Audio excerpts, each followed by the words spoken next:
Hello Inkettes, it's Sharon here. I'm a member of Sheena's Inkoids, and I thought I'd make a little video to show you how I colour some of the bold floral stamps with my Spectrum Noir Triblends. So today I thought I'd colour this particular stamp, which is Wild Roses, and as you'll see I've actually already started doing my colouring. So what I plan to do is to colour a flower and a few leaves so that you can get an idea of how I do it. But of course everybody does it their own way, so it's not the right way and it's not the only way. You just do you. But if this helps, gives you a start, then that's all good as far as I'm concerned. And my plan is that hopefully I will do a little demo for each of the flower stamps that we've got for this release and post them on. So if you want me to do that, let me know. If you like this, or if there's something you don't like about it, let me know and I'll see what I can do to improve it for you. So first of all, I'll just quickly run through the pens that I'm using.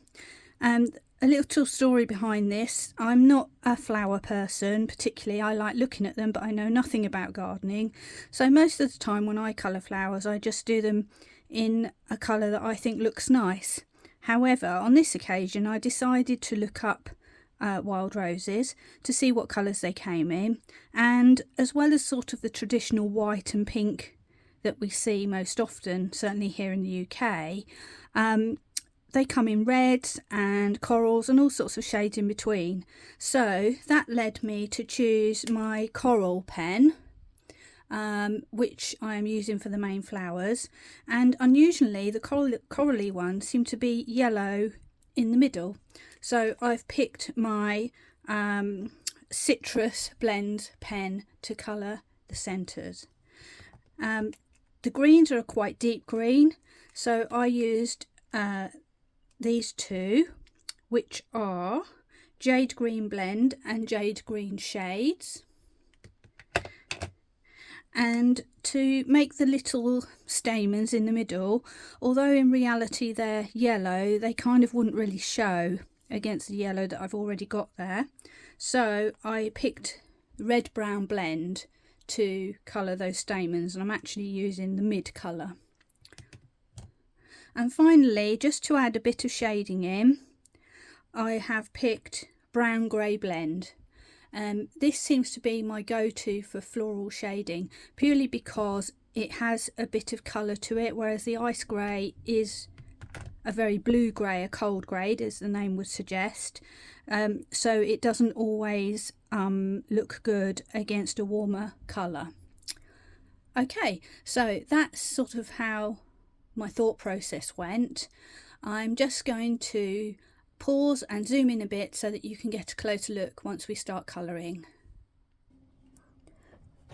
Okay, so I've zoomed in now and I'm going to start colouring this flower here.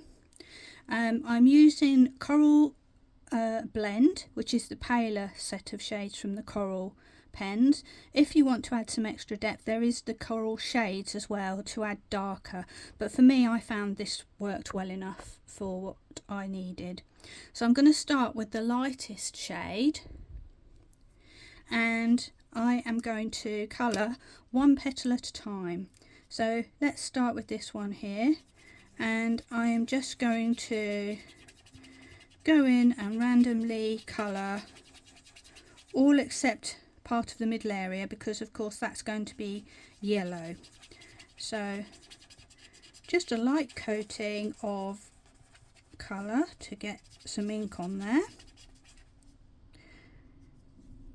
and then I'm going to flip straight to the darkest colour, and I am going to add some dark shade, unusually on the outside of these, because I noticed from the pictures I looked at, these flowers were lighter in the middle and darker on the outside, so I am going with that. But of course, you know, do whatever makes you happy, and I'm not being too precious about it. I'm just adding some in basically. Next I'll go to my middle shade, and I'm going to blend some of that dark shade out, making sure that I still leave some of the light behind. Now I might need to go back in for a second round on this one, but we'll see. Okay, so I'm going to leave that there for a moment, and then I'm going to go to my yellows. This is Citrus Blend, and I am going to use the middle shade. And simply I am just starting from the middle and coming out and overlapping on the pink, which gives a sort of corally orange, I suppose, or corally yellow shade. So that's all I need for that. And I'm going to go back in with the light there because I just feel like it's just coming out a bit far. There we go. I just wanted to soften it. And then I'm going to go back to my darkest shade. And I'm just going to add some more darkness where I feel like it might look nice. And then I'm just going to lightly go back over just on the edges of the dark shade to blend that out and soften it just a little bit. And again, I'm kind of making it up as I go along because no two petals are the same. So there's no mistakes here, you just do whatever you like. But what I've noticed here is I've missed a little bit. Now that I've coloured it, I can kind of see that that little area there belongs with this petal. So I'm just going to go over it with my mid shade because it's in the shadow, and I am going to darken it up with my dark shade because it's right underneath this other petal. Okay. And then I'm going to pause a minute whilst I carry on colouring the rest of the petals, and then I'll come back to you. Okay, so I've now coloured in the bulk of my flower. I'm just going to go in now with the red-brown blend and the mid-tone, just to quickly add in the little bits of pollen. And there's no colouring here, it's just doing a few flicks really to give them a bit of depth and help them stand out. And then finally on the flower, I'm going to add a little bit of shade with my brown grey blend, and again I'm going to use the mid-tone, and all I'm going to do is just add some little flicks anywhere where I think there might be a bit of shadow. I'm not going in too much because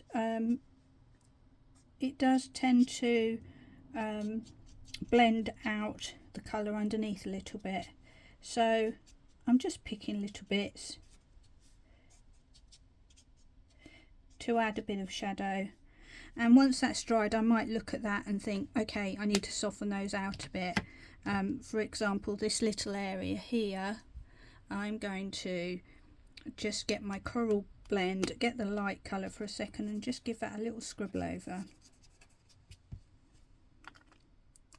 And maybe a little bit here as well, just to soften that off. It's hardly noticeable, but it does just give a little bit of depth to the flower that's a slightly different colour to the actual colour of the flower itself. Now the next thing I'm going to do is just colour these leaves quickly here so that you can see. For me, these were much quicker to colour. They don't need too much detail. So I am using the Jade Green blend, and I'm going to use the mid colour to start with, which is actually quite a pale colour compared to the final leaves. And I'm just going to colour all over.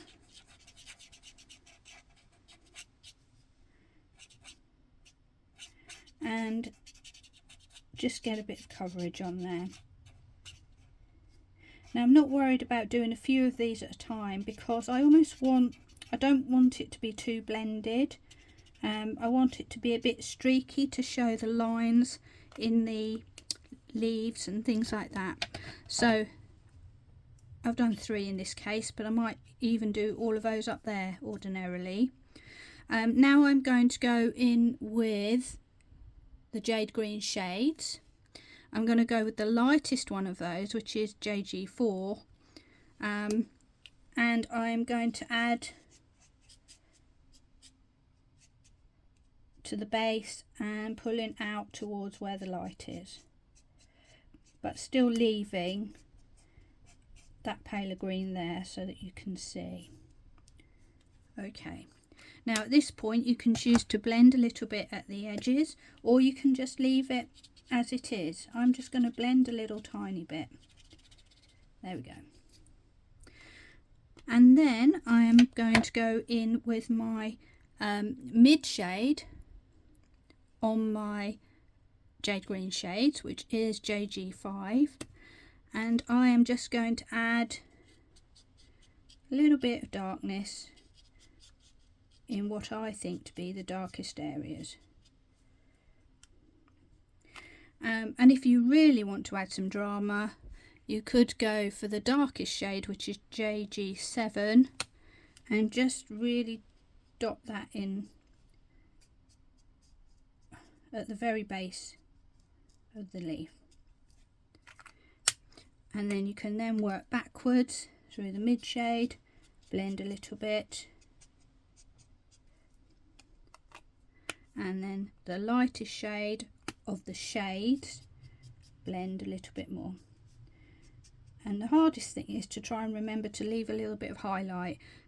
That's what I always do, get carried away and obliterate my highlight, but hopefully here you can see that we still have some lightness. So that's about it for this video. It's totally amateur, so if I'm not showing things properly, please bear with me. I will try and do a few more videos and hopefully improve as we go along.